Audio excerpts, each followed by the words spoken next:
in my class, right? Yeah. Please Hey. welcome Mr. Michael Valentine, who just come today to give us a guest speaker session. And the topic of today's session is about the soft skill of manager and leaders. I hope that after today's session, you will pick up some knowledge regarding this issue. Please type in the chat text box. Welcome, Mr. Michael Valentine. All right. Everyone. So I taught F13E last term, so they should know me a little bit. But let's get started. We're going to talk about soft skills. Um, we all need them, and a lot of you have some soft skills already. We just kind of have to focus, our thinking a little bit. So let me share my slides here. We'll find this. Where are we? Slideshow from beginning. Okay. And then I have to put my screen on. Okay, good. So you guys can see that, I hope. The screen. And then let me, it's still not showing up correctly. Just a second here. Oh, there we go. Yeah. All right, so you should be able to see the screen. And Yeah. there we go. Okay, so we're going to talk about soft skills. And we're going to try and put it in a context, right? So that you can say, okay, I understand that. The most important thing for all of us is to realize that we can't be the best of everything, right? So we need to pick the skill that we're going to focus on for ourselves. And we'll talk about why that is and where we need to go from there. All right, so let's talk about this a little bit. Oh, good idea. So let's try to identify what these are, and we'll do that through my handy dandy little video. And let me see if I can share the screen. Yeah, new share. And oh, not there yet. All right, just a second. Yeah, let's try that. And gotta share it, otherwise you won't see it. New share. Ah, there we go. Okay. So here's our video, and let's share the sound. And we're good. Things called soft skills. Soft skills is a catch-all term referring to various behaviors that help people work and socialize well with others. In short, they are the good manners and personality traits needed to get along with others and build positive relationships. Unlike hard skills, which include a person's technical skill set and ability to perform certain functional tasks, soft skills are broadly applicable across job titles and industries. It's often said that hard skills will get you an interview, but you need soft skills to get and keep the job. Having the technical skills and knowledge to successfully execute our job duties is only one part of being the best we can be in the workplace. In addition to these hard skills, we also need soft skills. No matter what our position, organization, or industry, we work with people. Taking the time to build effective soft skills can lead to a more efficient, more harmonious, and more productive workplace, as well as to our own overall job happiness and satisfaction. Soft skills encompass both innate personality traits, such as optimism, and abilities that can be practiced, such as empathy. Like all skills, soft skills can be learned. Soft skills are personal characteristics that allow us to effectively relate to others.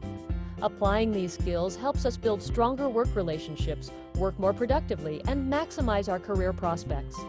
Often, we place the focus of our career development efforts on hard skills, technological skills, sector-specific training, and other skills that specifically relate to our ability to get work-related tasks done. Unfortunately, development of this kind often happens at the expense of our soft skills. This is unfortunate because, unlike the sector-specific training, soft skills are directly transferable to any job, organization, or industry. You will need them wherever you go. They are an investment worth making. Soft skills aren't just about business or building careers. They are about life and living. If you want to learn more about soft skills, So we can stop it there. Let me go back to the slides because Yeah, it's great to talk about soft skills and how they can relate to us and support our growth efforts. But there are some issues that you have to recognize. One, um, you're not going to get a job if you don't have the hard skills, right? So you want to work as an accountant, you have to have the accountant skills, right? So the soft skills may not be critical to getting the job. They are critical to getting promoted. So if you want to be a manager or a leader in the company, then you have to develop soft skills. Now, which ones do you need to develop? That depends on the size of the company. If you work for a really big company, the the business is going to provide you with some training, but they're going to try to balance the kinds of people, right? They don't want everyone to be carbon copies, right? You know, run the copier and get the same exact people. They don't want that. They want some kind of diversity. And diversity doesn't mean black, white, brown, right? That's not what we're talking about. Diversity means thinking, ideas, right? Sometimes companies get hung up on this, oh, we need this type of person because we need to have an ethnic diversity. Well, for what? Okay, because there's plenty of diversity just among normal people, regular people, right? We all think differently. So we need that diversity. Sure, we don't want all the same. And so that comes back to the size of the company. If you work for a big company, they understand diversity and they need it. If you work for a smaller company, sometimes they tend to just hire the same kinds of people. And we call that herd thinking. In other words, you've got all these animals together and they all follow each other. And so if you get a lot of people who have the same thinking all working together, it's a herd. They just all move together. And that doesn't work. Okay. So we have these two thoughts, right? So the first one, we can train people with soft skills. We can train you. You are this kind of person. We're going to train you to be this new person. That's a small company because they have limited resources. They can't afford to get 20 employees, right? So we have to then think, okay, the second school of thought, which would be your Deloitte's, Marriott, um, think of it, Prudential Insurance, you know, all of your bigger companies, and I want to say maybe they're international too, they're going to hire different kinds of people and train them to be better at what they're good at. All right. They're not going to, they might give you some small training. Let's say you're not very good with public speaking. So they might give you a small public speaking class. And if you're really awful, okay, it's not a big deal because someone else in the group will be good at public speaking. All right. In a small company, you only have a few people to work with. So you got to train everybody up. All right. And so that's the difference. So we identify the skills and we do that when we hire people because we give them a personality test, right? We test for personality and then we say, okay, this person is like this. They can be trained to do this. This person is like this, and we can't train them to be like this because the tiger doesn't change its stripes, right? So let's say we have this introvert, right? Somebody that's not outgoing, you know, I don't want to talk to people, I don't want to, you know, and we want them to be extroverts, right?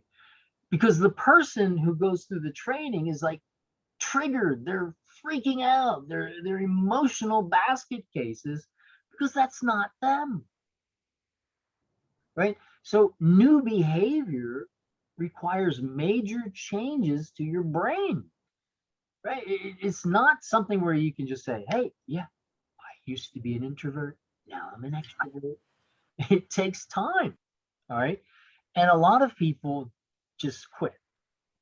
They can't do that. And then that's right, because it's not them. We're trying to make someone into someone they are not. Like, we're not claymation, right? We don't just like roll together and there comes the person. And so you as a manager and HR manager have to recognize that.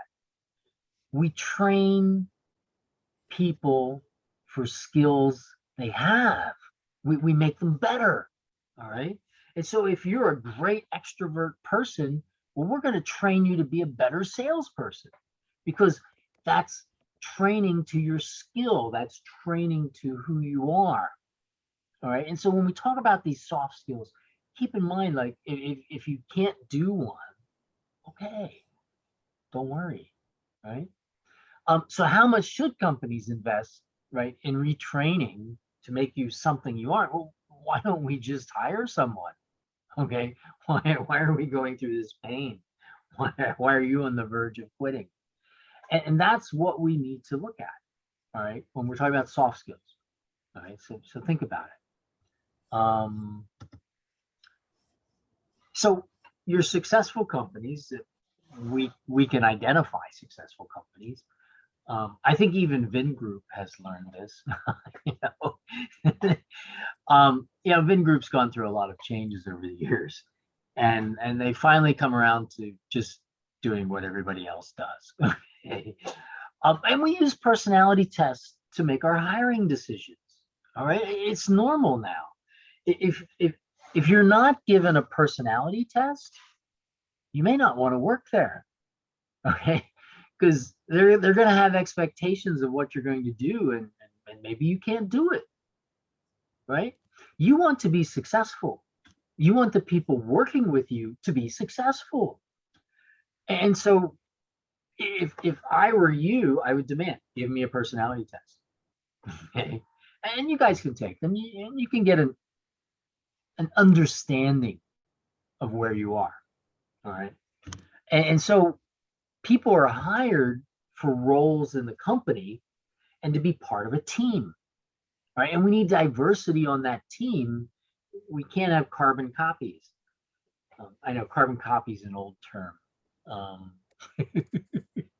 I'm showing my age. Once upon a time, we had a typewriter. And in the typewriter, we would put 2 sheets of paper.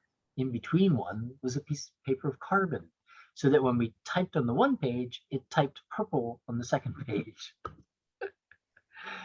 You guys don't remember typewriters. Okay, all right. So anyway, managers that hire people that are similar to them creates problems.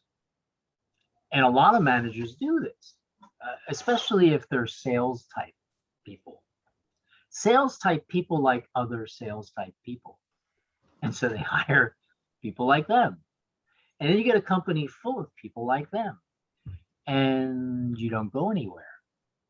Right? Because there's no thinking, there's no diversity, there's no questioning, there's no critical thinking. There's like, everybody says, I'm great, we're great. Tunnel vision. We talk about tunnel vision. And that's what the company gets.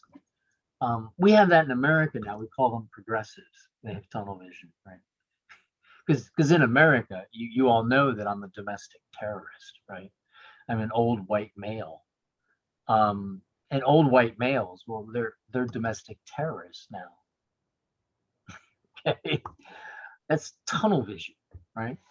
And so when we form a team, HR naturally looks at a variety of people to support the team. Sometimes, when we first did teams in America, we'd take someone from engineering, someone from quality control, someone from marketing, and we'd put, because they had different disciplines together, we make a team. But now we just make teams ad hoc to do anything. And so when we do an ad hoc team, let me write that. You guys probably don't know that word. Ad, that's 2 words actually. Hoc. Ad hoc. That means we just do it. Okay, so we just make this team ad hoc, and we try to be successful. And the challenge is that it's not always successful. Teams fail. All right. So let's look at a little more detail here. So these are 7 soft skills. There are probably 20. All right. But these are the important ones and the ones you need to focus on. All right. And I like the first one, acting as a team player. Not being a team player, acting as a team player. And that's what makes teams work. Right. And we'll talk about this more. Flexibility, right? Flexibility, right? We'll talk about that. Flexibility is something I'm good at. You don't always want everyone to be flexible, but that's me, Mr. Flexible. Effective communication. And it's funny. People who speak English don't understand each other because we don't have effective communication. And we'll come to that because in Vietnamese, when you speak, you have one word to choose from. It's a very direct language, right? And when Vietnamese learn to speak English, they're very direct. My students come to me and say, "Hey, Michael, you're getting fat." And that's nice, thank you. It's very direct. Whereas in English, we kind of go around, we read between the lines, we kind of use adjectives in funny ways, and just kind of, the word is obfuscate, right? We kind of obfuscate everything instead of just being direct. And because of that, then we need to know context, and we'll talk about that. Problem solving and resourcefulness, well, that's just critical thinking. And as Jen Psaki says, we'll circle back.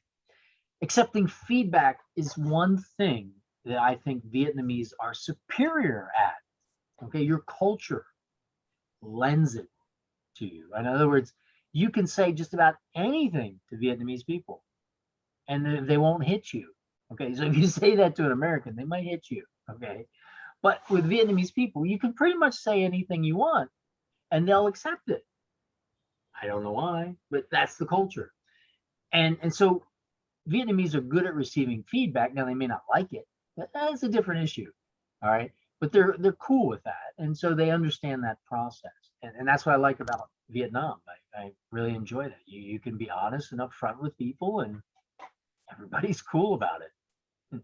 Not in America. Don't try it. Confidence. Confidence is something that most of you lack. You don't have confidence. And that's because nobody taught you to be confident. No, and when you went to high school, your parents were like, study, study, study, study, study, study. And you never had a chance to go out and build confidence, right? That's changing. I know, not everybody has a tiger mom anymore. My son is wishing he didn't have a tiger mom. But that confidence building exercise that Americans are famous for just isn't there. And so that's something we need to work on. So all of you need to work on that. And that is something everyone, just almost everyone, right, can learn. Creative thinking, I don't know. Maybe you can learn to be creative. I think that's kind of a natural thing for most people. And each of us are maybe creative in different ways. All right. So some of us may be musicians, artists, and others like me are good at copying. Okay. So let's look at acting as a team leader. All right. And so I say acting is the right word. You don't have experience as a team leader, so you better act, right? Because what have you done to be on a team, right? Do you play football at the university? Are you on a team sport? Are you playing volleyball? Okay.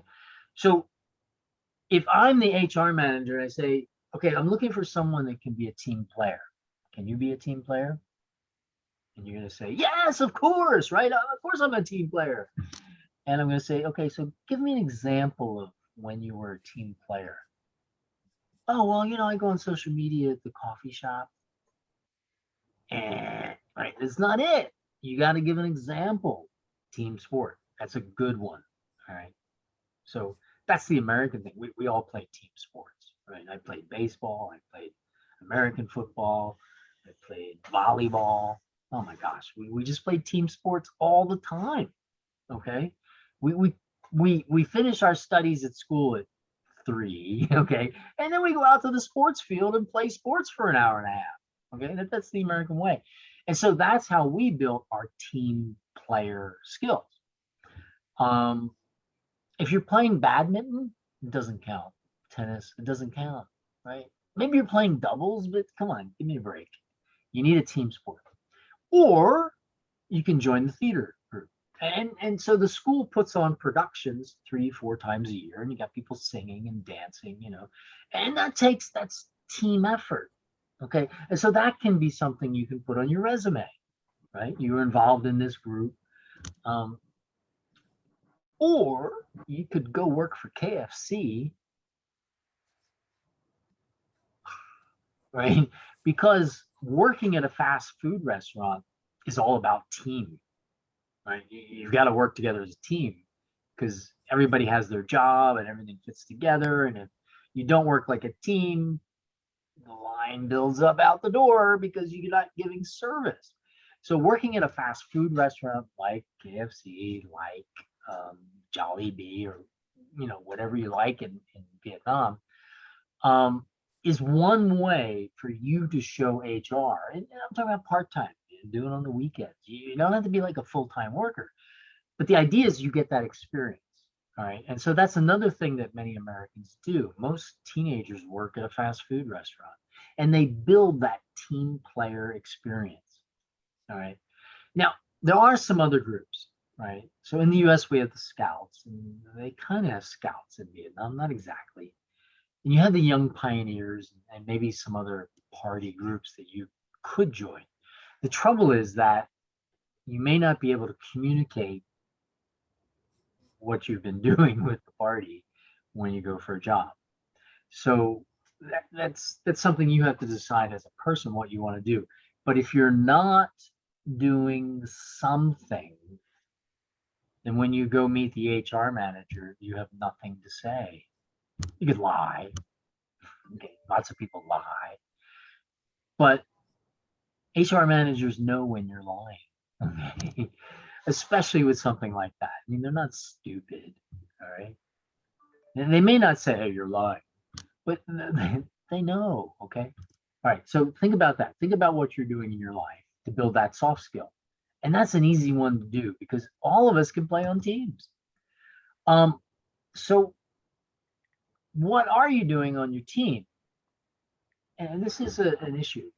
So I'm a terrible team person because when people say something stupid, I have a habit of saying, that's kind of stupid. Okay. I'm not very empathetic. We'll talk about empathy later. But when you're on a team, sometimes you have to go along to get along. And you may not agree with what the team wants to do, but you're a team, right? You can't be like flying off into chaos, right? So as a team, you have to kind of go along to get along sometimes. And it drives me crazy. And maybe it would drive you crazy too. I hate doing that. But sometimes you have to take one for the team, as we say. So let's look at this very short video. I'll just take a moment for me to go over here. And there we go. And now I need to new share and Skillsoft. All right, so let's watch this short video.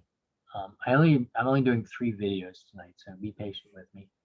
Right. I do need sound. While collaboration is more than just working together, the skills involved in successful teamwork are important to successful collaboration. It's important to be a good team player. Every organization's success relies on effective teams, and modern teams are often made up of a diverse mix of individuals and circumstances. They may be cross-functional or multidisciplinary. They may be co-located or collaborate remotely. They may be made up of familiar coworkers or complete strangers. There may be cultural or language barriers to overcome in order to work together successfully. But regardless of the team situation, The basic principles of being a good team member apply.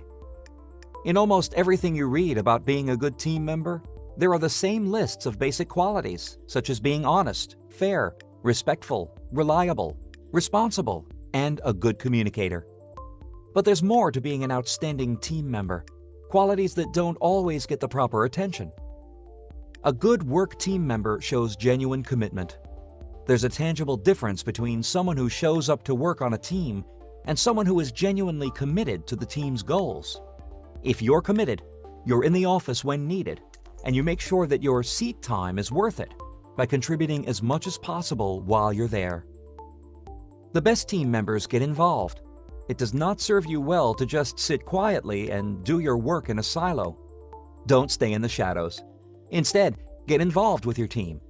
If you don't know something, find out by asking team members questions. Strong team players come to their teammates prepared with their questions and ideas clearly thought through. Solid team members need to be transparent. Sharing opinions and ideas is important as long as they don't actually belong to someone else. You don't have to take credit for everything. In fact, giving credit for ideas you're sharing earns you respect and trust. As an outstanding team worker, you must be ready to help, even if it's not in your job description. Be generous with pointers or tips to help your team members. For example, if a member is experiencing frustration when using a new technology that you're experienced with, offer your help and share what you know. Along those lines, successful team members work to be problem solvers, not problem makers. Help resolve problems even if they aren't directly yours. If a teammate is stuck with a problem she's working on, take the initiative and try to solve it or at least help. This earns you respect and is sure to come back at you someday in a positive way. When you have a problem in the future, it may be you on the receiving end, especially if people remember how you've given of your time before. And as a good teammate, recognize and acknowledge when you're wrong. The point is to work hard and be good at what you do, not try to be right all the time. Being stubborn is not a quality of a good team player. Team members respect you when you admit you're wrong, or when you back off an idea when it's clear it's not the right path. If you strongly believe that your team is making a mistake, you can usually find a way to come back to the issue when the time is right. And if it happens that you were correct, accept it gracefully. These, of course, are hardly the only characteristics of good team members, but they provide a solid starting point for successful collaboration. They are a blueprint for beginning the work of successfully working together with others. All right, that's it's a really nice idea. I've never actually seen a team do that. Yeah, so you guys aren't doing a whole lot of team projects yet. And the problem that we see is that it's nice to say we're all going to get along, we're all happy, we're all fun, we're all friends, and then yeah, okay, it's not how teams actually work. I would like that. You know, it would be a wonderful experience for me, but the teams, maybe a small team can work that way, but when you get into a larger group, you're going to have people that are lazy. They don't do anything. And then you end up doing their work and you're like, hey, I'm just getting my salary. I'm not getting this person's salary too. So sometimes you get imbalance in the teams and people take advantage of that. And so it really looks nice on the slide, and that's what we call like a textbook. Okay. But in the real world, some people are actually climbing up over you in order to get promoted. Right. So they're just going to step on your head.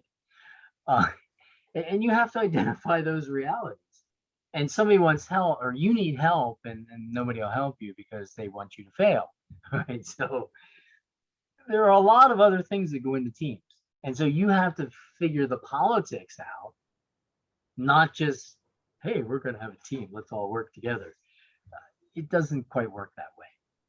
It would be nice. It would be nice. And you're going to have good experiences with teams, and you're going to have awful ones. All right. And so you just have to, as we say, roll with the punches, right? and just do the best you can, right? Because your job ultimately is that, do the best you can. And that's where we come into this flexibility, and why I say I'm Mr. Flexible, because pretty much when I go to work, I'm going to do what the company says.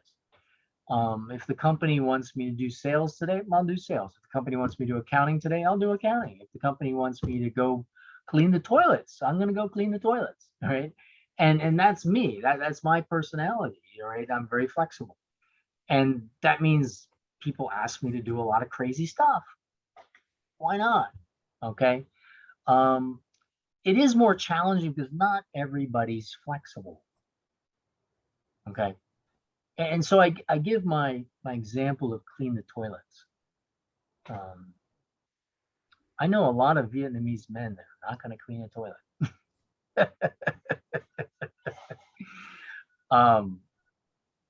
But the idea is that, and we'll get into leadership, we lead by example. And so I always look for that kind of opportunity to show the people that work for me that I'm just like them. And because I'm just like them, they're going to have to do that kind of work too. Okay. So total flexibility. Okay. Maybe that means you stand for nothing, right? I can do anything, whatever you ask. Okay. You want me to go steal, rob a bank, whatever. In other words, you stand for nothing. Inflexibility means you can't adjust. And so everybody's somewhere in between, right? Most people, you work for the government, they're not very flexible, right? And so it can be a challenge for people to balance, right, the rules of the company or the ethics or the morality against what needs to be done to get the job done, right? And sometimes, you got people that are hacking. Okay, they're hacking to get information from other companies so they can make new products and make money, right? Is that moral, ethical? The issue is, if the company can't survive and it's going to shut down, everybody loses their job. And so now, okay, are we willing to bend the rules a little bit so everybody keeps their job? That's what we come to. We this flexibility has all those problems. And so different personalities are more flexible than others. And so we talk about, I'm just going to classify them simply as, okay, the alphas, the leaders, right? They are the kind of people who sometimes are inflexible because they have an objective. I've got a budget. I can't change this, right? And so the managers and leaders are sometimes, they have their hands tied behind their backs because they have to achieve a goal. Then you have the deltas, and the deltas follow rules, right? They will always follow the rules.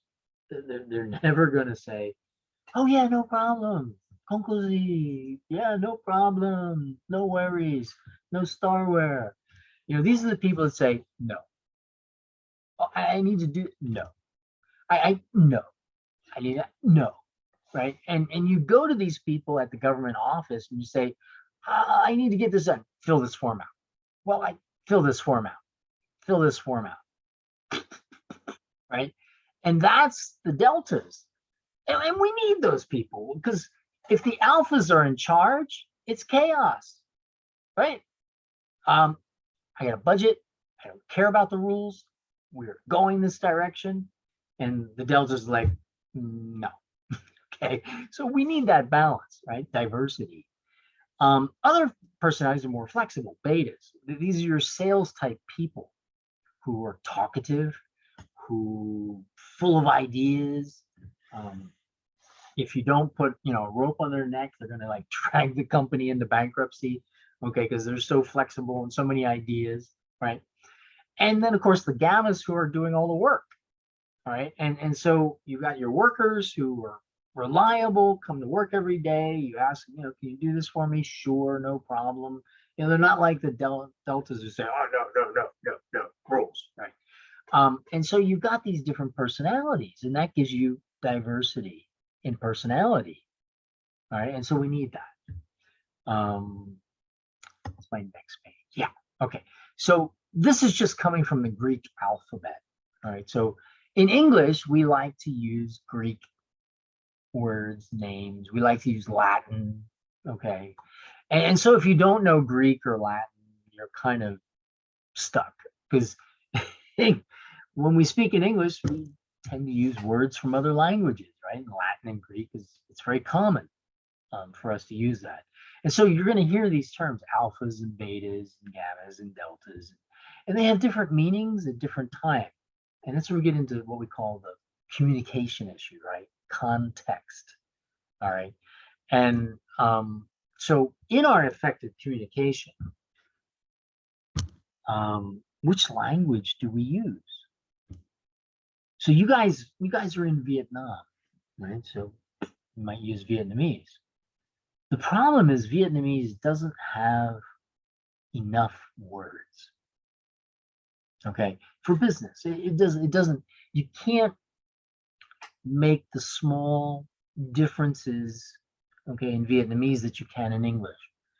And in English, our words often have very specific meanings, and so you can like narrow it down. The problem is that, well, we don't always understand.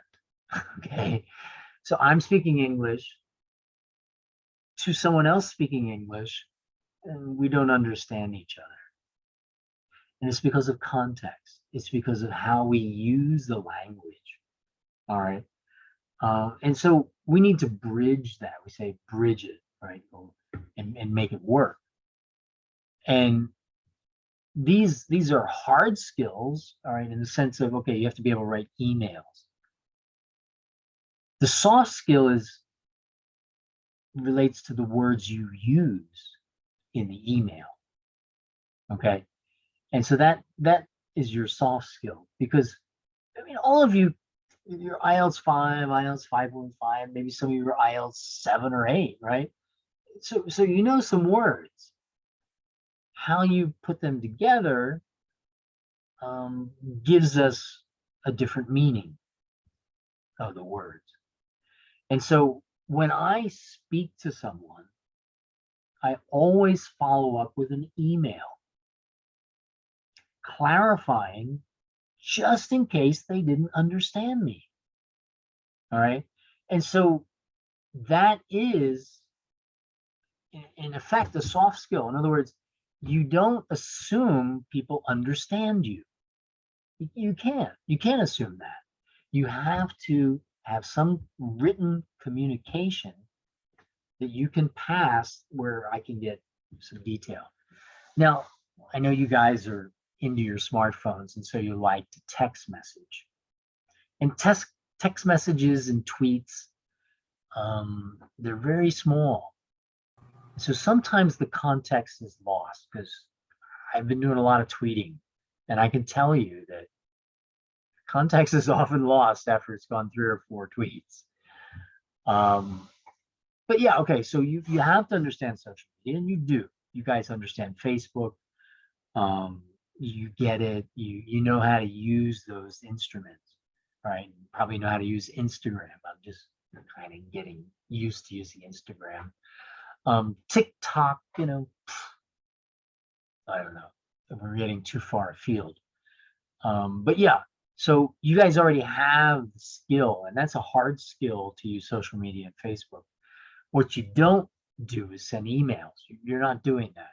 All right. Maybe you send 1 or 2 a week. All right. Whereas in business, you need to be able to handle 20 a day. Right. So you're going to have to build that skill up. Body language, right? You see me, I'm using my hands, right? Dancing, right? You can't overuse your body, but you have to start using it a little bit. And some of that may be easy for you. Maybe it's you're an expressive person, so you can use your body language. Hand motion, eye rolling. Okay, so when a Westerner is listening to somebody speak, and the person is just lying, okay, or giving you some story, then we do the eye rolling thing. And the eye rolling is a cue to the other person that knock it off, stop lying to me. All right. So I don't embarrass the person and say, stop lying. No, I just roll my eyes and the person knows. Now I forgot my phone, which means that I don't know what time it is. Okay, we got 10 minutes. All right, then we'll take a break. One of the things that you have to do is work on your eye contact. And it's not because you can't do eye contact, but there are more and more Japanese in Vietnam, and you don't want to offend them. So, you know, Japanese, they're not into eye contact. In fact, it's incredibly rude to, you know, put that eye contact on. In America, if you're not giving me the eye contact, I'm gonna pop you, okay?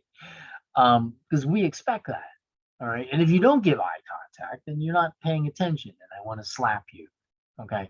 And that's the American way, but the Japanese way is just the opposite, right? Don't give eye contact. Look indirectly, right? No, I don't know why. Now, weaving the conversation, and that's the secret to small talk.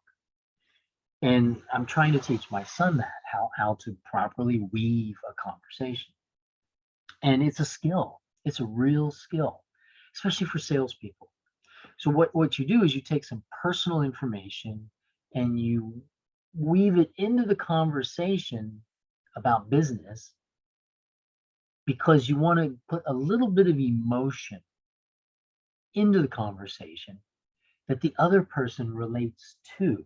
So if the other person likes football and you play football, right, then you weave that into the conversation, but you still keep talking about the business, so to speak. In other words, you're building that relationship through an emotional contact.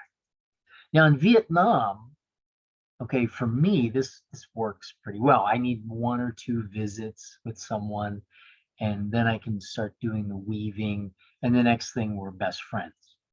All right. In the US, you do that immediately. Okay, you don't need the 1 or 2 visits. It's just the first visit, you just start weaving it. Okay. And I did that with a guy from India. We met at a restaurant, and he was working with my wife. But my wife's terrible at small talk. So then I weave the conversation to include her company, our personal issues, and his personal issues. And he was just happy. Okay. He was happy because it was not an uncomfortable conversation. All right. And we achieved what we needed to do. So weaving, that's a big part of it. Now, the next video, we're just going to watch it, you know, for a short bit, for 2, I guess you'd say, episodes of it. And I want you to understand how difficult it is if we don't have context to understand each other in English. Okay, so let me just switch to this one. Okay, share. You share. There we go. All right. So, what did they say? 4 candles. 4 candles.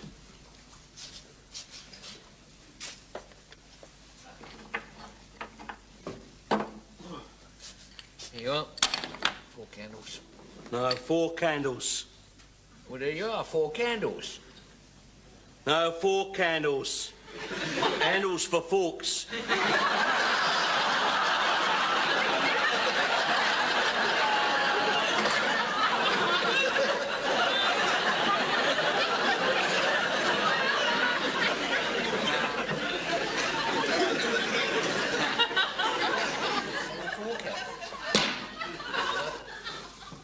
Got any plugs? Plugs? Yeah. What kind of plugs? A rubber one, bathroom.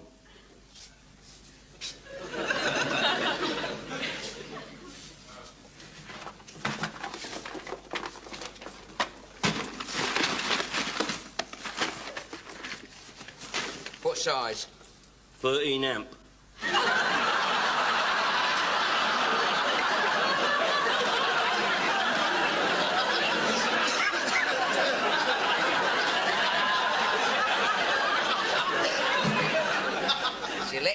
plugs, electric bathroom plugs, you call them. The trade, electric bathroom.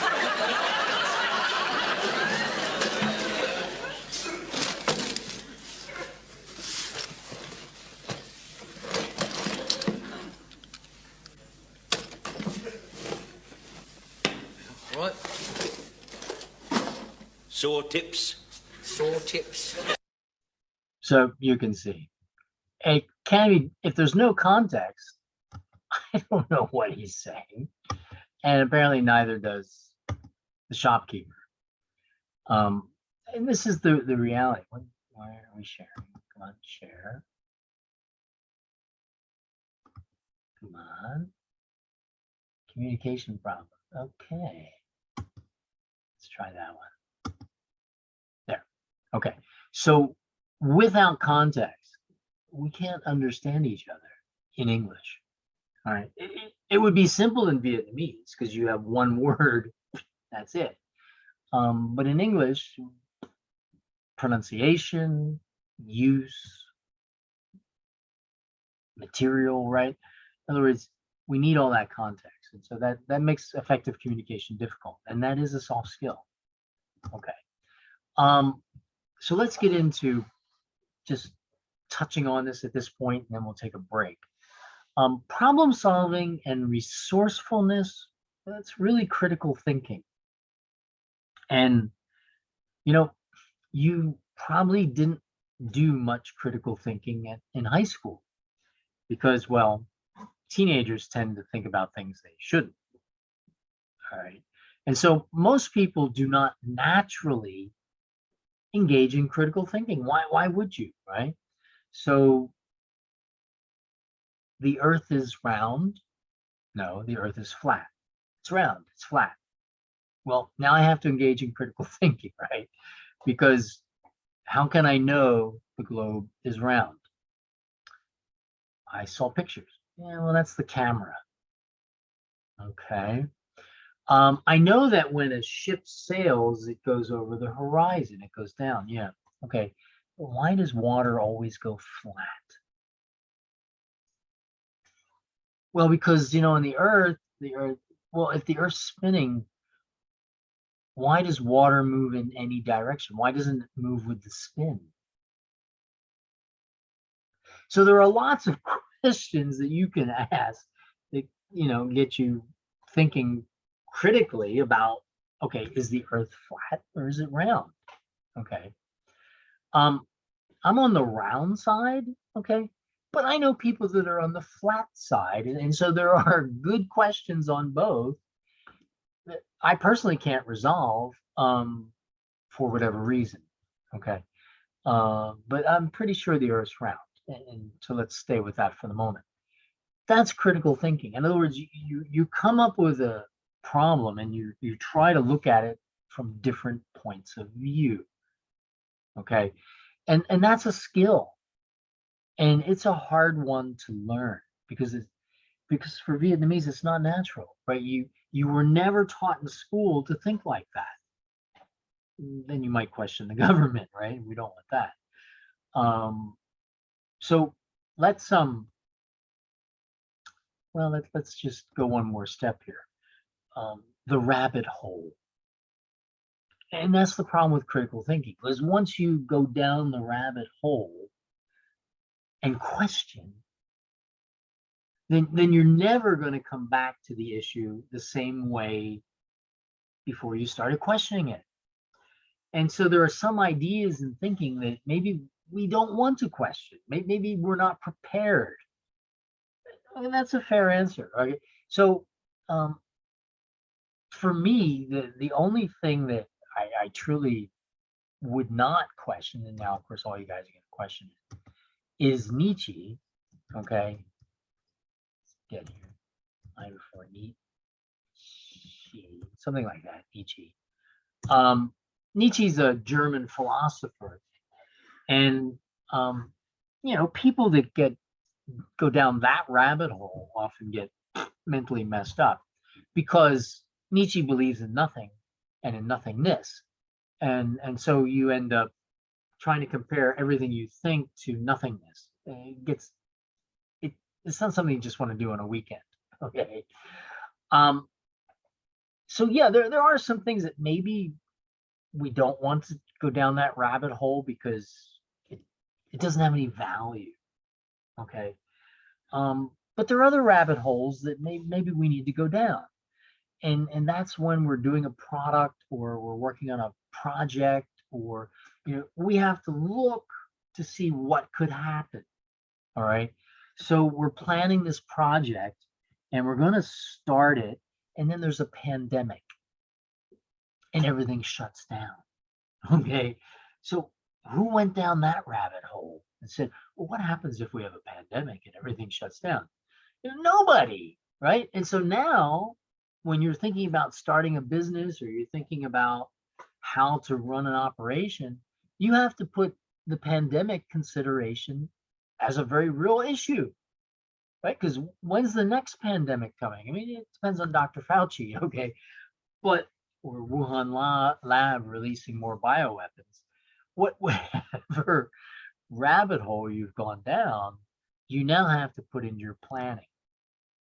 And further to that, you now have to put in that the US dollar goes to zero, all right? Because the US dollar is in trouble. Joe Biden's going to spend another $3 trillion on bridges that he doesn't have, that he's going to steal from Vietnam and China and everybody else. So we have these issues that we have to now look at: economic considerations, health considerations, worker availability, what can we offsite, in our operations. So now you have to go down all these rabbit holes, engage in critical thinking. Okay. So unless you're actually practicing it by doing some research, going down some rabbit holes, it's kind of hard to do it, because that you turn on the TV and the news media tells you something, and well, you believe it. Because what else are you going to believe? Do you have another news source that says something else? All right. And so that's the danger. We just accept what people say. Oh, Michael says we need to learn critical thinking.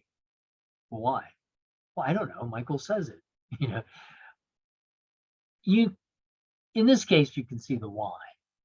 But for everything you do, you can't do critical thinking on everything, right? Should I eat broccoli or mustard? Critical thinking. You can't do that. You can't run your life doing that. But you need to pick a few issues and go down the rabbit hole, ask the questions, all right, and try to get some kind of answer. I've been suckered, okay, because I didn't go down the rabbit hole. So when George Bush said that Saddam Hussein had weapons of mass destruction and uranium, I knew that was nonsense, okay? And I went down that rabbit hole when I said this to George Bush, that I went overseas, okay? When Al Gore came out and talked about climate change, wow, I saw the evidence. I believed it. And for a year and a half, I was a nut job saying, oh, we have climate change. We're all going to die. And then, I went down the rabbit hole. Okay. I'm like, well, wait a minute. No, we're not. So that's where this comes into play. And when you're running a company and you're trying to plan for a project, you have to look at potential problems and how much that will affect what you're doing. All right. So let's stop on that note. Let's take a 5-minute break or whatever. Go get some coffee. Somebody can bring me up an iced coffee. Appreciate it. And so, yeah, do that. And I'll come back in about 10 minutes. Thank you. Okay, thank you, Mr. Michael. Yeah, we Take a have break. a 10 or Take a break. 5 minutes break. Yep, 5-minute break. Okay. Okay, 5 minutes. Yeah. We'll come back in 5 minutes. In the meantime, I check attendance of our class. That's a great idea. Okay. Yeah, see you in 5 minutes. Yeah. Go get some drink. Maybe a choco pie. Yeah, chocolate, good idea. Thầy sẽ kiểm tra. sẽ dựa vào trong cái danh sách các bạn đây đấy để điểm danh này. Lát nữa cuối buổi cũng lại kiểm tra tiếp, chúng ta sẽ đến 3 giờ là sẽ hết rồi. Các bạn cứ tương tác với thầy nhé, nghe thầy giảng ở bên đó thì chúng ta thấy là thầy cũng đã cố gắng để thức đêm, ở bên đấy thì cũng đã là 2 giờ tối rồi, 2 giờ đêm, 2 giờ sáng đấy thì đúng hơn, thì chúng ta cố gắng là nghe, vì người ta đã mất công như thế rồi thì phải gọi là tương tác tốt, nhiều đặt câu hỏi. Các bạn có thể đặt câu hỏi trên chat text box nhá. Đề nghị các bạn ở trong lớp E và lớp D, chúng ta trong quá trình để giảng thì các bạn có thể đặt câu hỏi, mỗi lớp chúng ta có trách nhiệm đặt một câu hỏi trên chat text box đây, các bạn phải gõ vào trong cái khung này. Hiện giờ là toàn thấy thầy gõ với cả thầy Michael gõ trong này thôi, nên các bạn không nói rồi thì các bạn phải gõ vào trong này, nghe chưa nhá. Lát nữa chúng ta có đến lúc đang giảng về vấn đề gì thì các em hãy mỗi nhóm, mỗi lớp đặt một câu hỏi cho thầy Michael. Rồi bây giờ chúng ta nghỉ, đợi nữa thầy vào là chúng ta sẽ làm việc ngay nhá.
Nghĩ mãi 2 giờ sáng.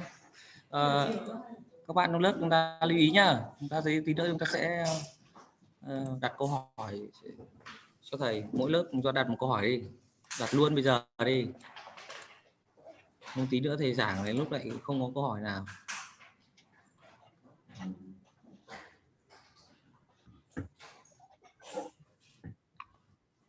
Okay, we finished the break, right?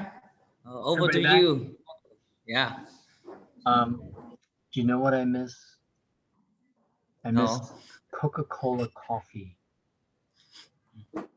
We don't have that in the US. I miss it terribly. Okay. So, aside from missing my Coca-Cola coffee, anyone have any questions before we move forward? Questions? Anyone has any question? Any questions? You can speak or you can type in the chat box. Yeah. So just put it in the chat box and I'll try to catch it. So just to kind of retrace our steps a little bit, right? We talked about being on a team, what it takes to be on a team. We've talked about flexibility. We've talked about effective communication. We've talked about critical thinking. And we have to balance that, right? Because one of the things I learned in business is that you fight the fights you can win. And if you can't win, don't fight the fight, right? And that's kind of like where critical thinking goes. I mean, in other words, if you have a purpose or a reason, well, then engage in critical thinking. But if it's just because you're bored, you're going to go down some rabbit holes that are going to get you all turned around sideways. It may not help your efficiency on the team. Okay, so I'm not saying never critical think. No, that's not what I'm saying. And I'm not saying, and I'm definitely not saying always critical think, but no, you only have so much time in a day. Use it purposefully. So accepting feedback. All right. So like I said, I admire the Vietnamese people and their willingness to listen to what people have to say. That doesn't mean they agree. It doesn't mean they like it, right? But the Vietnamese people are pretty good at that. Americans, not so good. Right? We're not good at taking feedback. We get angry. And Americans are more emotional. Right? The anger comes out immediately, right? Right? Heads explode. And so it depends on ethnicity.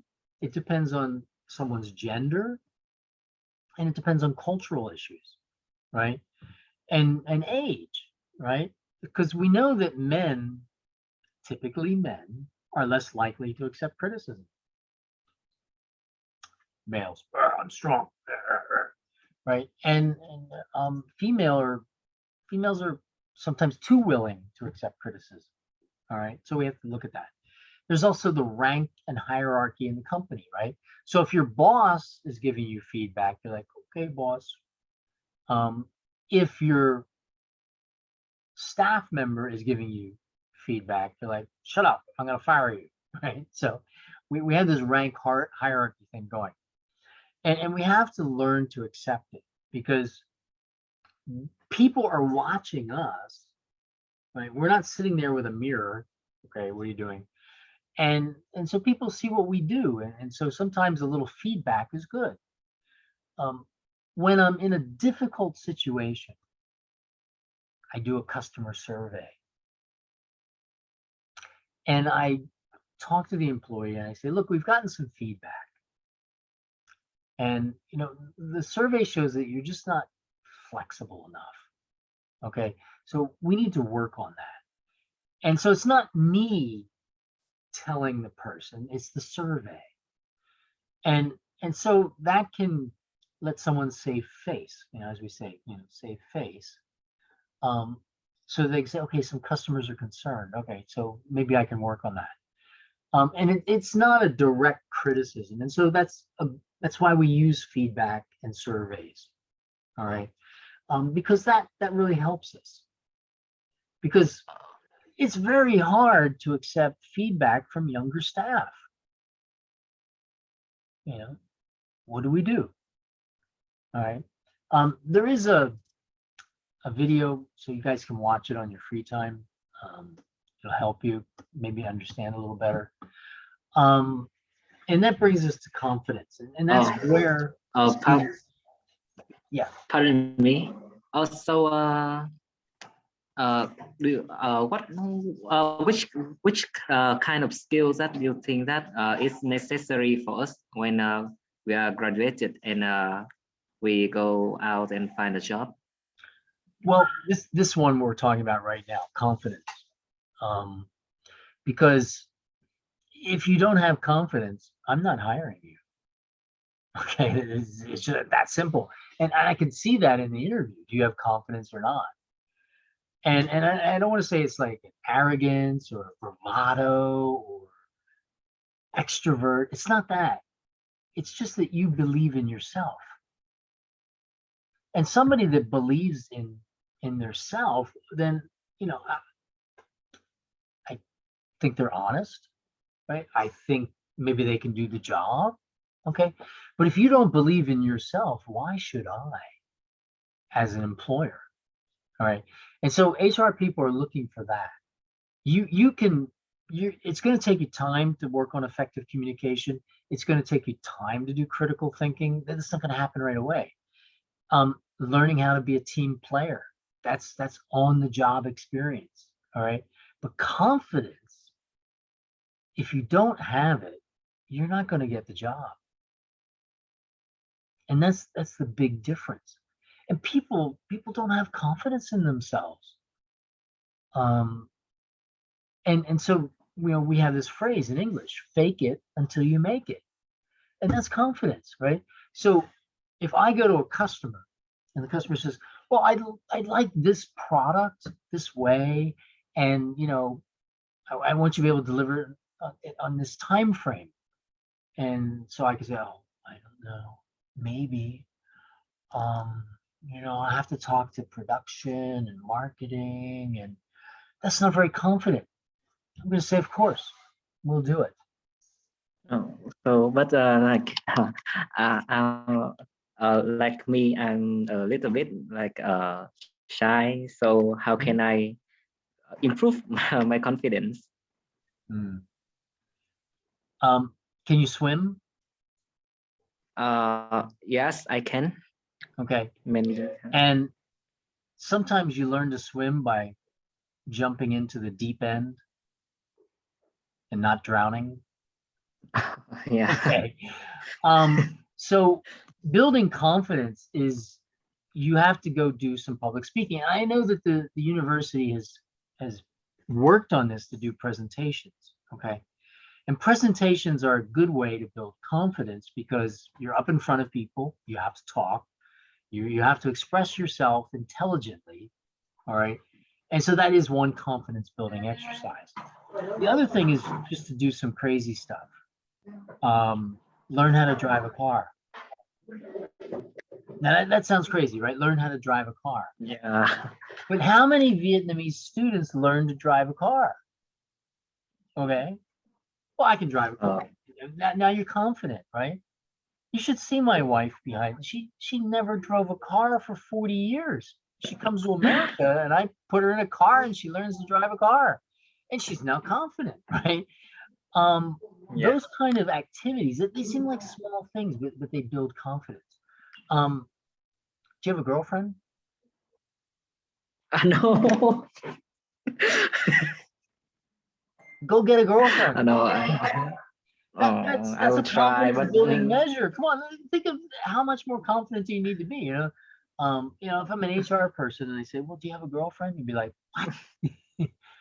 No. Oh, okay. You're I not will confident, try. right? You're not confident. In other words, you're not out in public. You're doing your social media thing, and you got to get away from your comfort zone to build confidence. So, do you play sport? Yes, I do. What do you play? Basketball? Yes, sometimes. Okay. Basketball, soccer, and swim or badminton. Yeah, forget the badminton. Learn tennis. So you want to build confidence. You can do that through sports, right? And if you're good, if you feel confident on the basketball court or on the football pitch, well, then maybe you'll feel confident when you go for the job interview. So team sports, that's a great way to build confidence.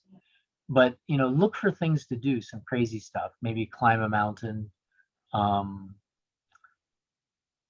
mean, I'm a crazy person. I learned how to paratroop, jump out of airplanes. Yeah, yeah. Yeah. I mean, I've done it all, and so I'm hyper confident. It's almost dangerous. So I'm one of those crazy risk people, but that was natural for me. No, I had learned that, right? So, I got involved in a young age in different groups and playing different sports. I was terrified when I learned to play baseball. I thought that ball was going to hit me and it would hurt. But my parents made me play, and eventually I became confident, and it was no big deal. What you need to do is go on some job interviews. Job interview. Yeah, do some job interviews.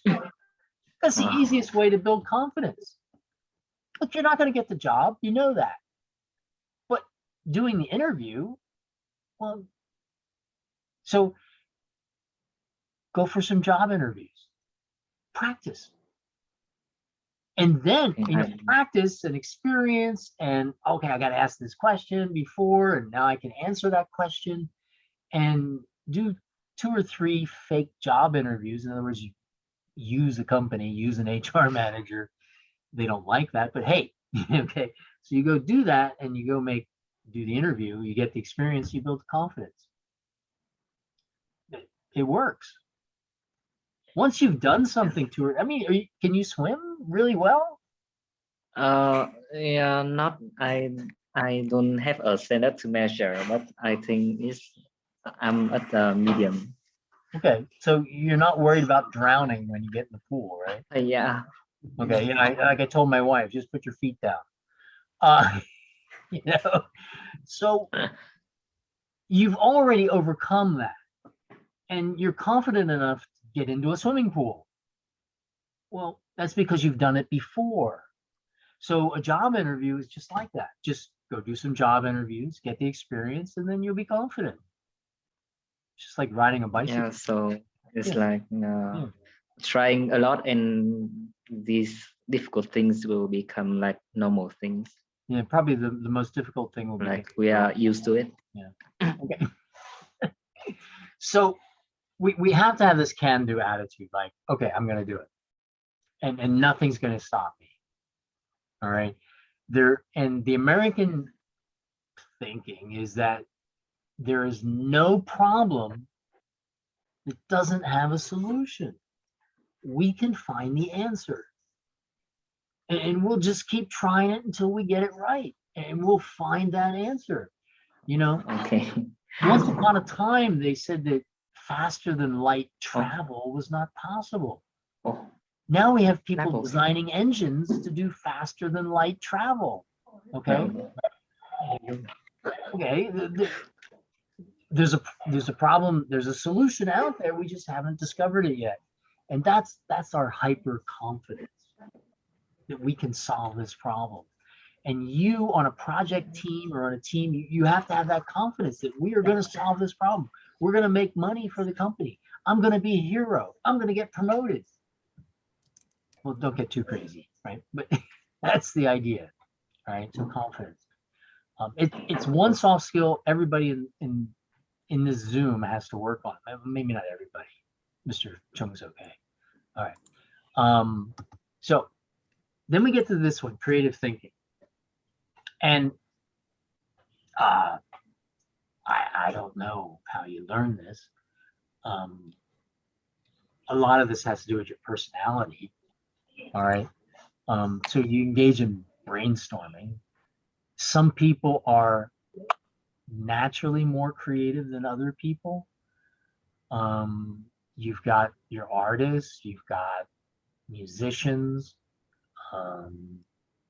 people are good at math, people are good at Sudoku, So there are people out there who have these creative thinking juices. That's not me. I'm not that creative.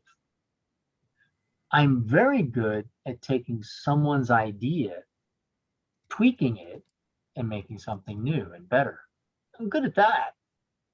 But I'm not real good at inventing. Okay, so I'm not an inventor. I'm not an artist. I can't just sit down and paint a drawing. Um, I'm not so bad as a musician. Okay, but the idea is that everybody has their talent. And so you have to build on your talent for creative thinking. All right. It's difficult to just learn. I mean, some people can do that. My sister, she's my age, and she just started painting 4 or 5 years ago. And it's wow. Okay. Um, she's really good. But she only started 4 years ago. She had a talent she didn't know. And so we have to find our talent and then build on it to then be a creative thinker, to then bring our ideas to the table. One of the things that people face is that they feel this pressure to produce something. And if you can't produce something, don't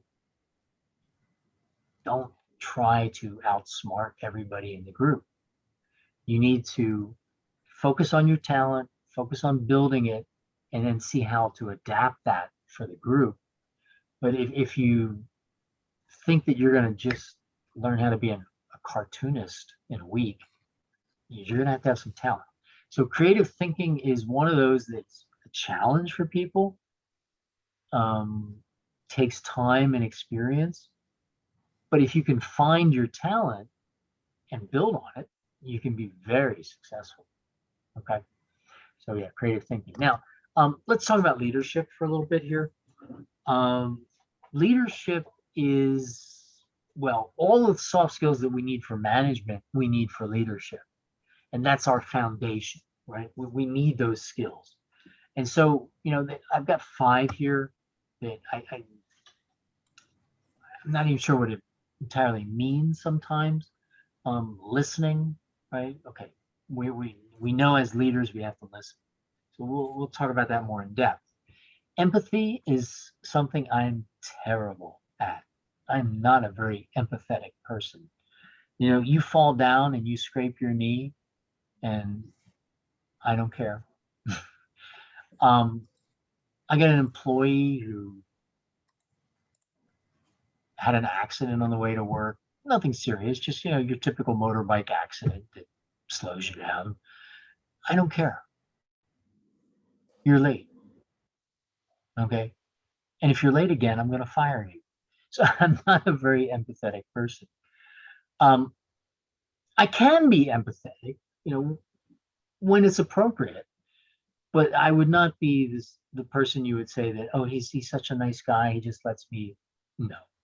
Okay. And so that's my challenge, all right, as a leader. All right. Emotional intelligence. I'm moving to the side of the table that says this is nonsense. Okay. Right now, it's very important in a company, in a job, to be able to relate to other people.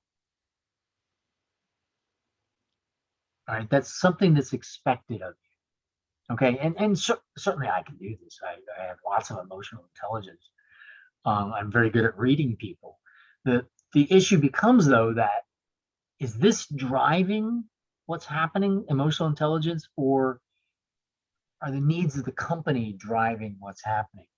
Because too often, and I worked with a team last year, and they would start crying. Okay.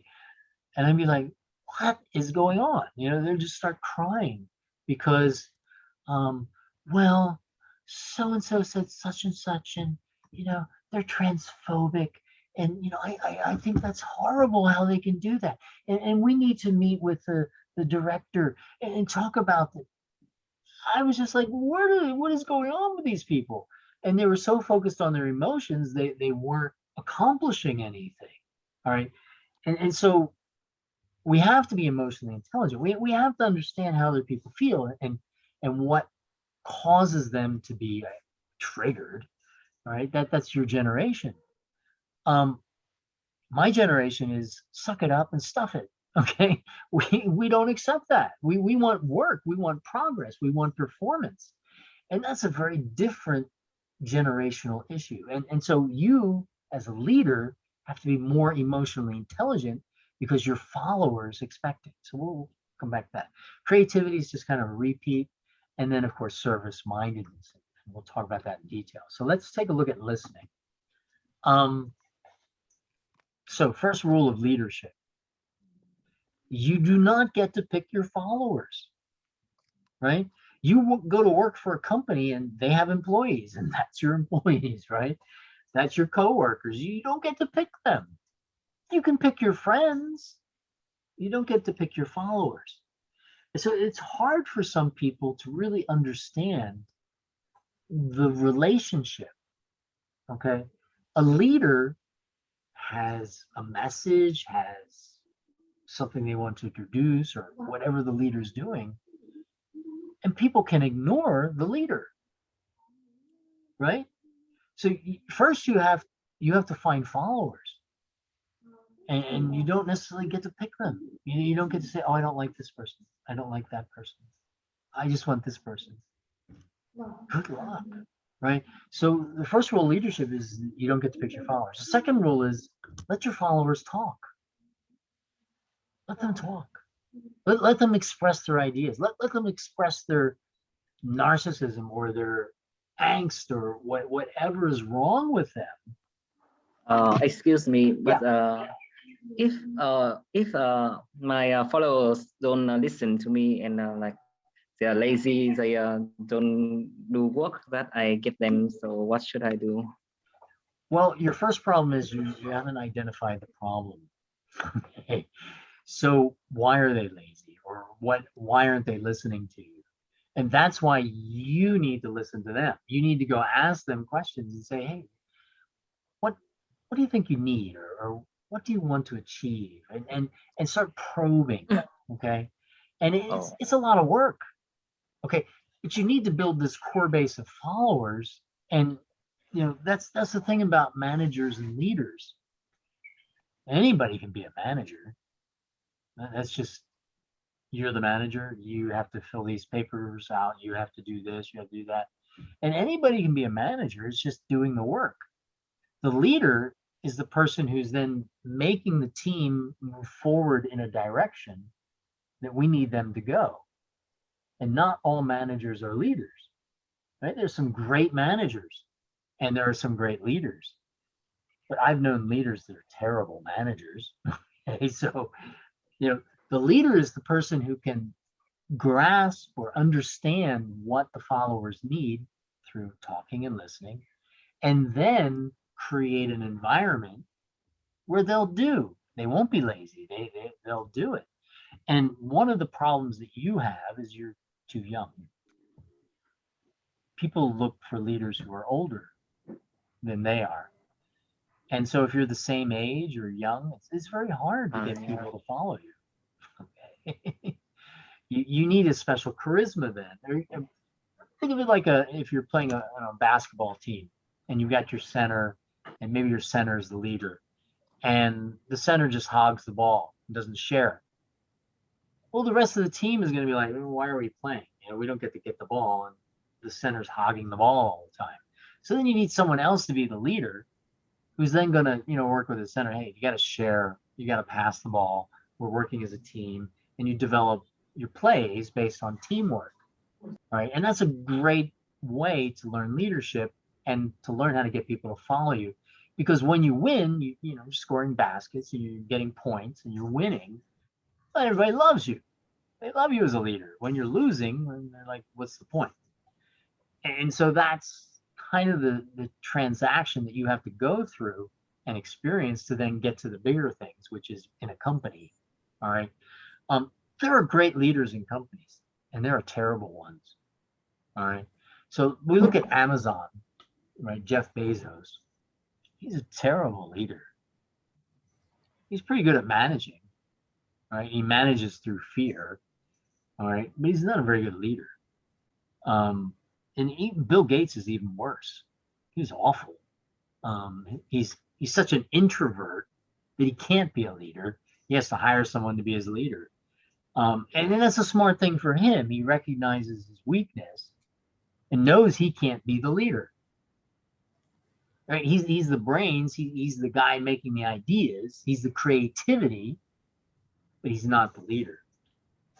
And so you have to kind of look at organizations that way.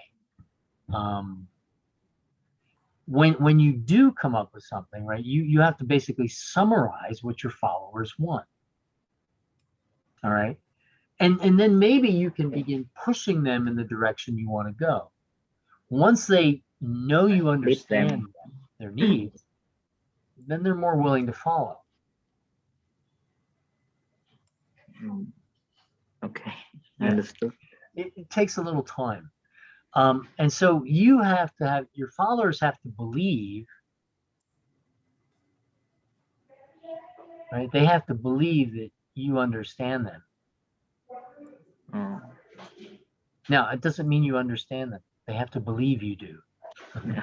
yeah. Make them think that I understand them. It's not being fake. It's not being false. Yeah. In other words, because Like, in the beginning, you can't pick your followers. You've got a company you're working at, you got those employees, and some of them are going to be high flyers and some of them are going to be duds. And that's the group you have to work with. So you have to find a way to get them all to work together to then do what you need to do. Or you just fire them and get new people. But then, okay. Easiest way. So that's listening. Empathy, right? This is my weakness. You show consideration to your followers. You listen to their personal bad luck stories, right? And you relate to them. All right.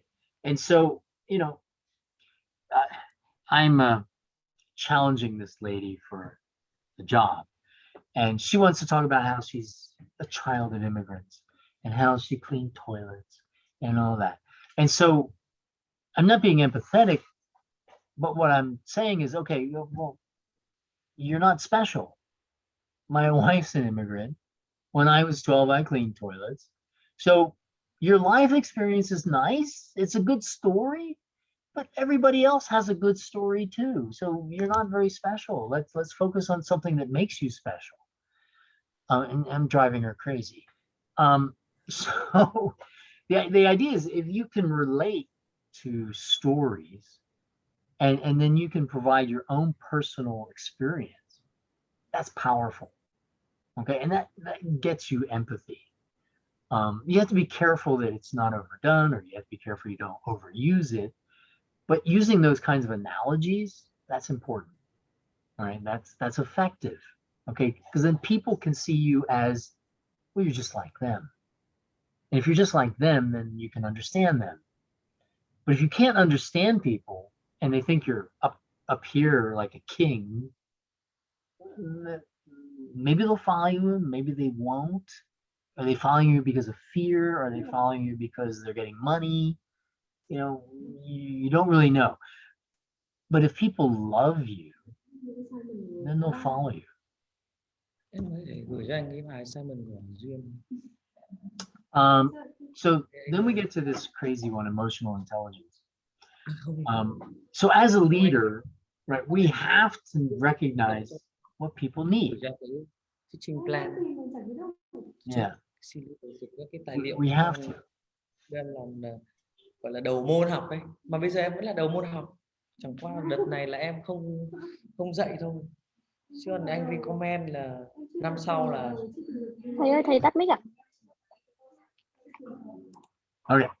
So we have to consider people's emotions in the workplace.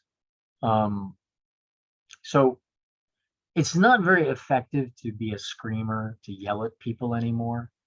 I mean, I had bosses when I was younger, they were screamers, and they're always getting excited. And somehow they thought that was effective. Not really. So we have to understand people's emotions. This person's going to cry, this person's going to get angry, this person's going to, okay, whatever, so we have to understand the different emotional contexts. And you learn this as a parent, because as a parent, you have children and your children are very different. I know you guys all grew up with one or two.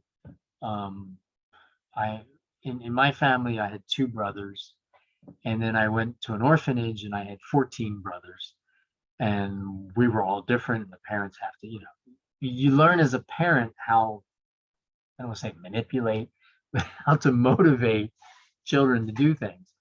And it's the same thing at work. All right. So think of yourself as a parent, and you have to manage their emotional needs of your employees. And that's emotional intelligence. And if you're good at it, then you'll be successful. And you'll probably be a successful parent. Okay, by the way.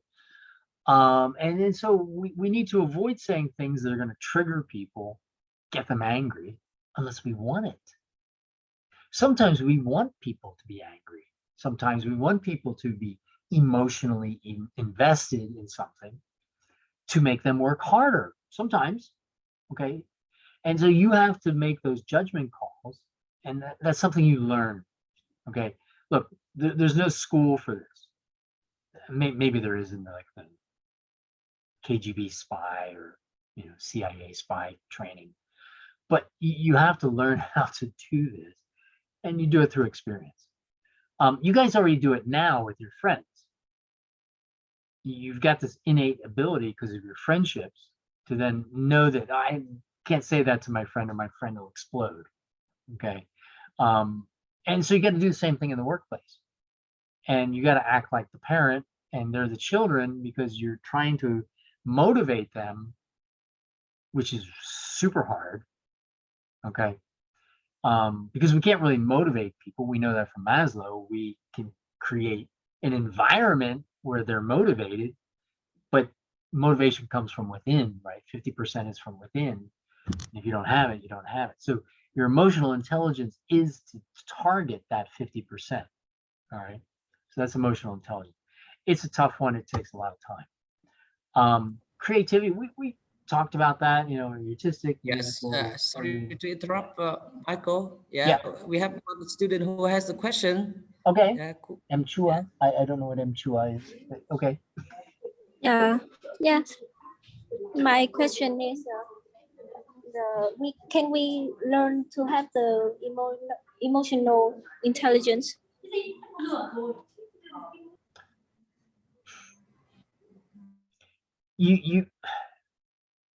It's an experience thing, number one, unless you're really good. And it gets into friendships. And if you're on your smartphone, the answer is no. The only way you can build emotional intelligence is through face-to-face contact. And that separates you from the computer AI, artificial intelligence, and actual people. Okay. And so we call this job security, because we can't get the computers to mimic emotional intelligence.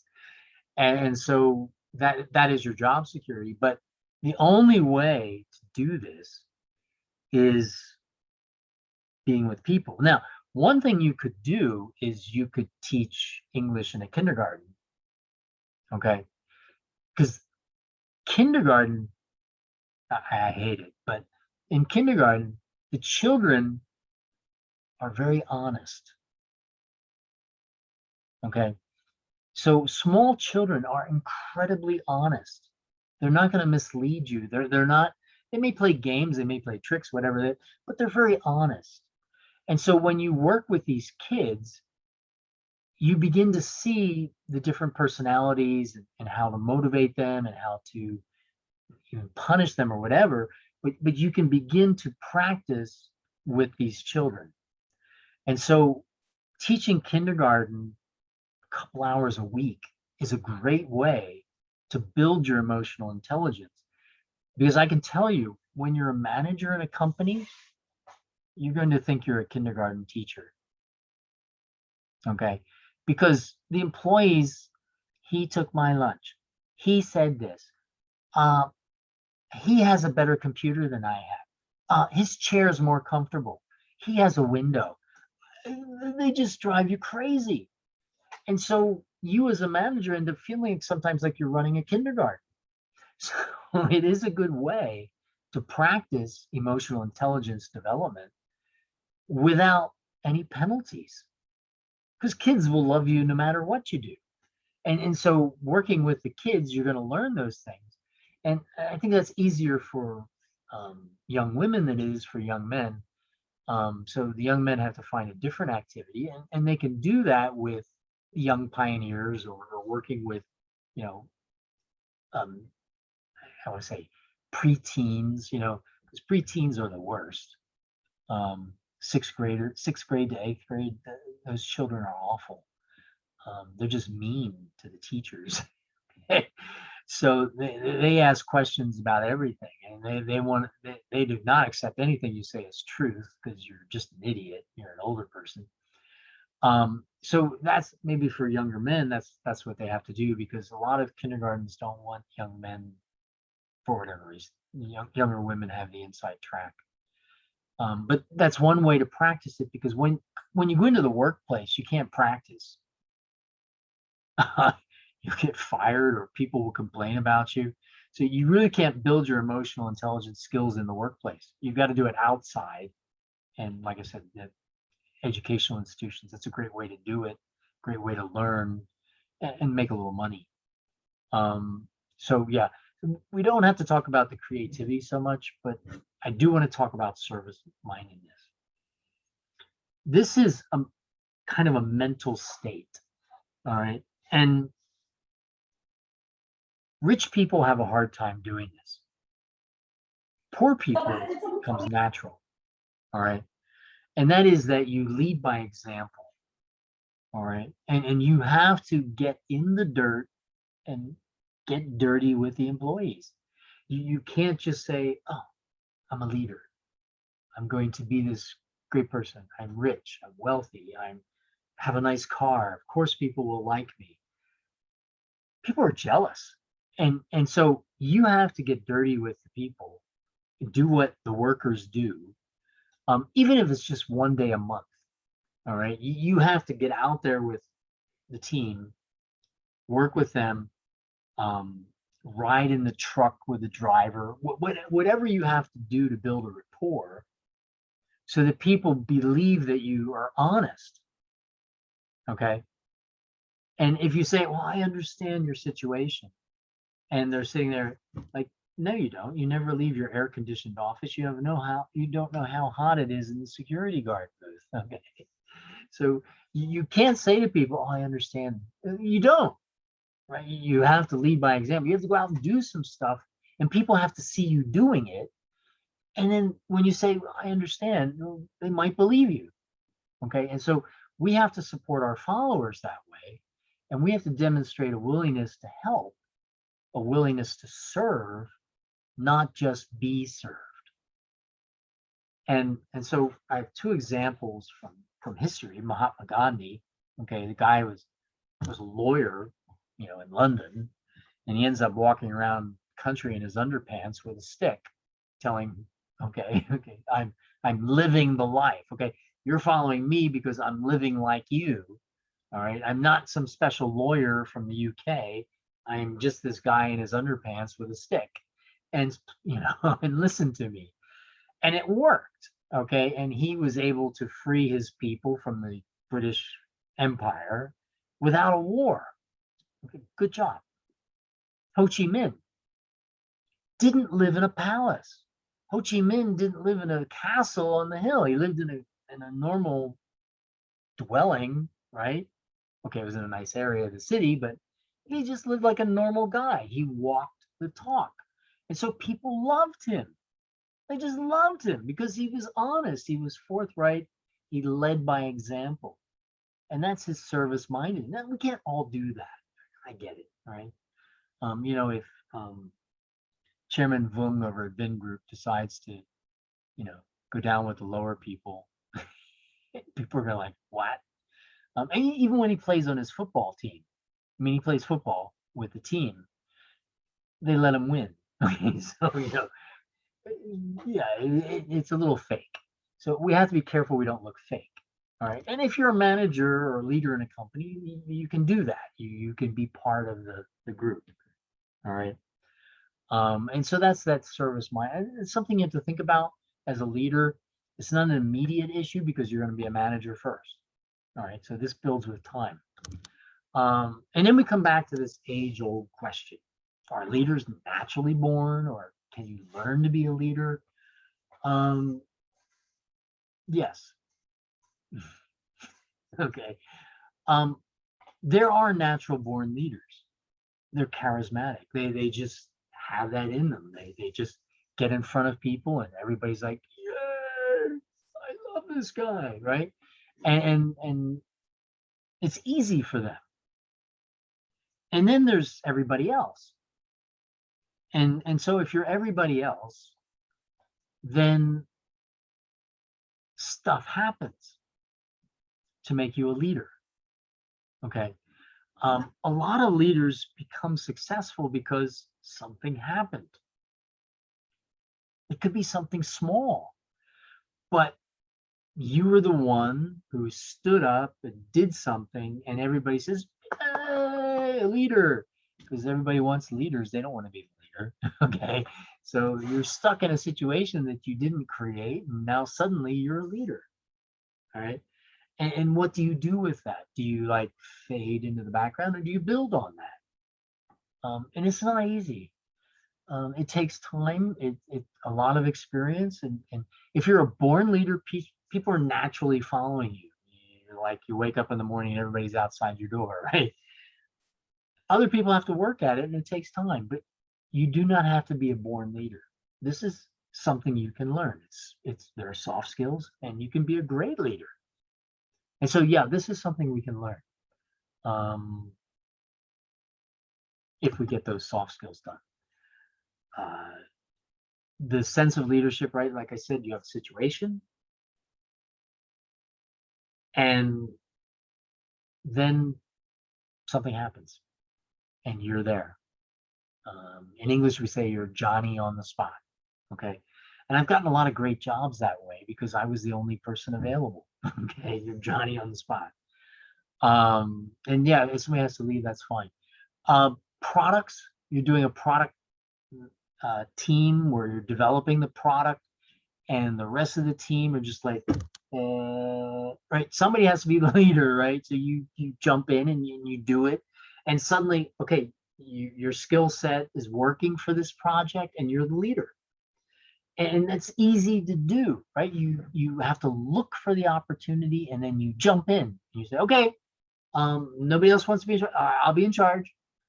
Today I was with a bunch of leader wannabes, and this guy's in a wheelchair, and he wants to take a picture of everybody, and everybody's ignoring him. And so, I waited a couple of minutes. I was polite, and I said, hey, everybody, picture time. Let's go. Come on over. And they kind of looked at me and didn't do anything. And I said, yeah, look, this guy's waiting on us to take a picture. We need to take the picture now. And they're like, okay. And they came over. And these are all leader wannabes. All right. And they were not showing any leadership. Okay. Because this poor guy in the wheelchair, he can't go anywhere. He can't like herd them. There's no room for him to move around, and they're just ignoring him. And that's not what leaders do. Okay. And so, yeah, you have to look for those opportunities.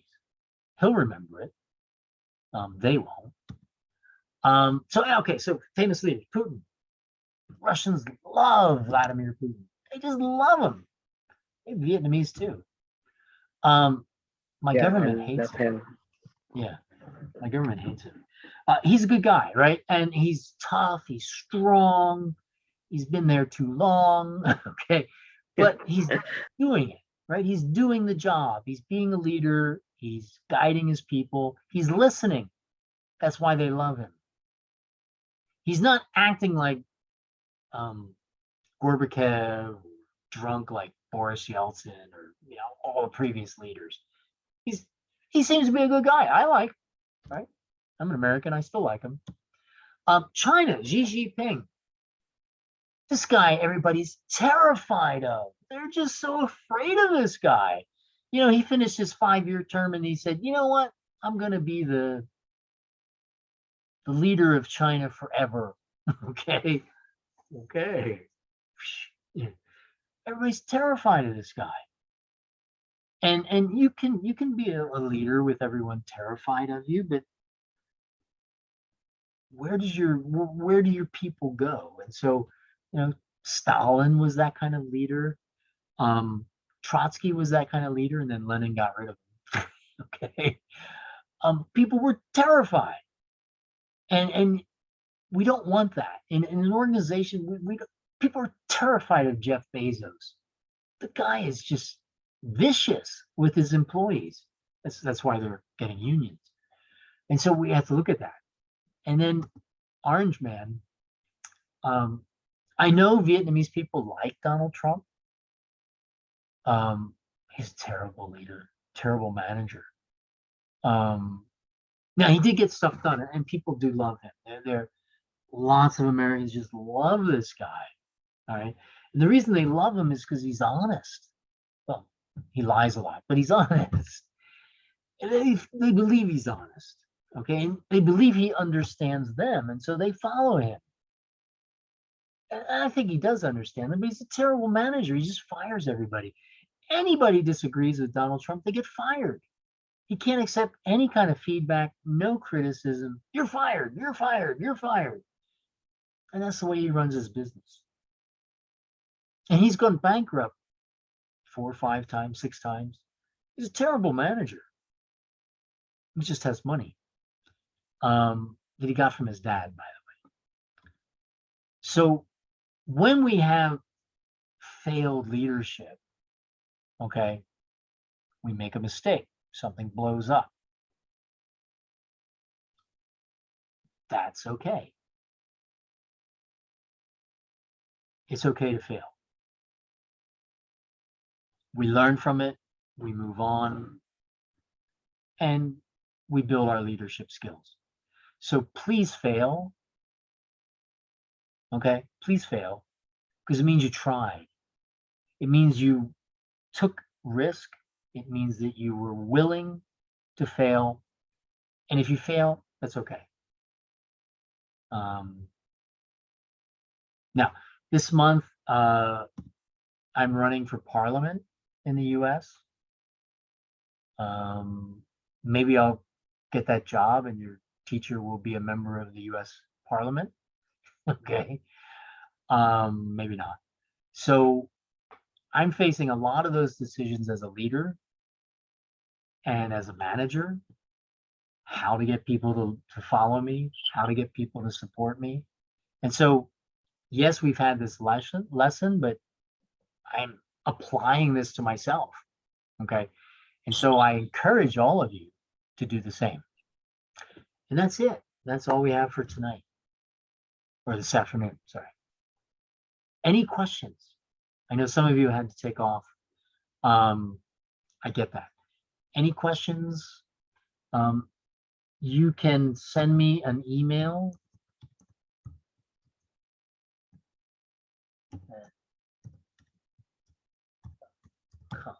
So you can send me an email. Give me your questions. When it gets time to write your essays, you can send me your essay and I'll take a look at it for you. I'll be upfront with you. I'm very tough about citations. That's one thing you guys are kind of weak at. Right? So I'm really tough about citations, and I'm tough about copy paste. But hey, I'm willing to take a look at it, give you some feedback. But yeah, questions, shoot them to me. I will respond to you. Maybe not the same day, but I will respond to you. Good. Any questions?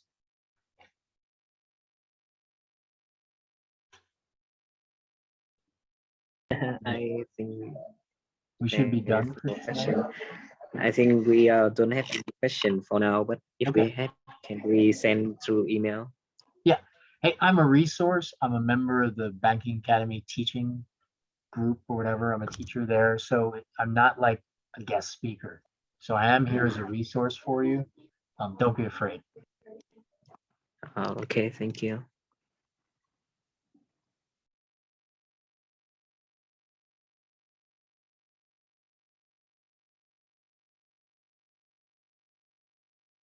All good, Mr. Chung?